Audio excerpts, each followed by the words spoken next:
Here at the Aphasia Camp, we have a collaborative team of health professionals. First, we have occupational therapy, speech pathology, psychology. The retreat is meant for couples where one of the couples has had a stroke and has aphasia. We're really there to collaborate with the couple and really work on communication within having one person with aphasia and one person who tends to be more of a caregiver role.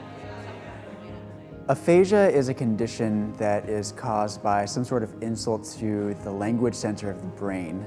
And that can be caused by a traumatic brain injury, commonly caused by a stroke, and there are different kinds of aphasia. A lot of the folks that tend to come to aphasia camps seem to have expressive aphasia. Expressive aphasia is where you have an individual has difficulty communicating what they'd like to say. So they have all sorts of thoughts that are fully complete and clear in their own minds, but they just can't seem to bring thought to word to someone that they're communicating with.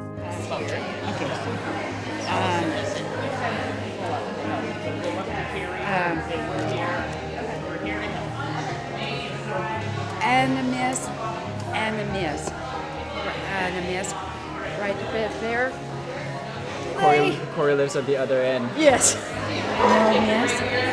August 3rd, 2002. Stroke.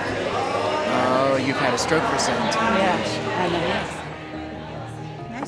So the different activities that we do here, be it from cooking to making sand candles, they're all different opportunities to communicate and to see language and how it manifests itself in everyday activities. And so you can have something simple or what we think as nothing at all, like chopping up salad. It has a lot of different intricate parts to it, and it can be a solitary activity, but it could also be something very inclusive with your partner. And so we show and we facilitate all the different ways that we can include communication into those activities.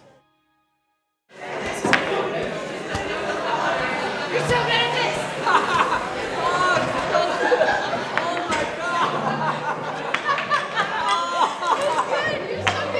What really we're trying to gain in some of the activities, playing with beach balls, doing some board games, was mobility, focusing on what they do well, what they are successful at, and how we can help them bring that out. And we're also working on other communication strategies that might work for them. So we use communication boards with keywords to try and bring out communication if someone is nonverbal. Really just trying to bring out the communication that they do have and support anything we can in that way.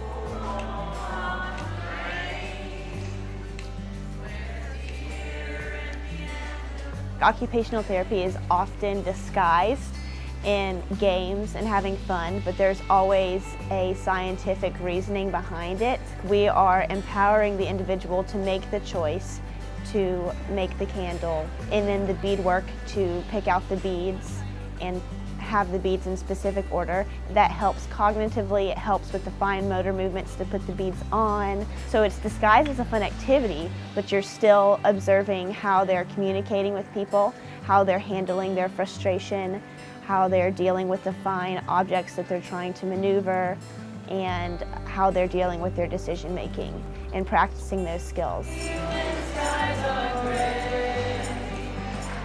The number one thing that is lost in aphasia are words. And so I really hope that the participants who come here recognize that there is this gigantic world of communication and that here are all these other ways to facilitate that and have fun and re-engage in life and with their partner.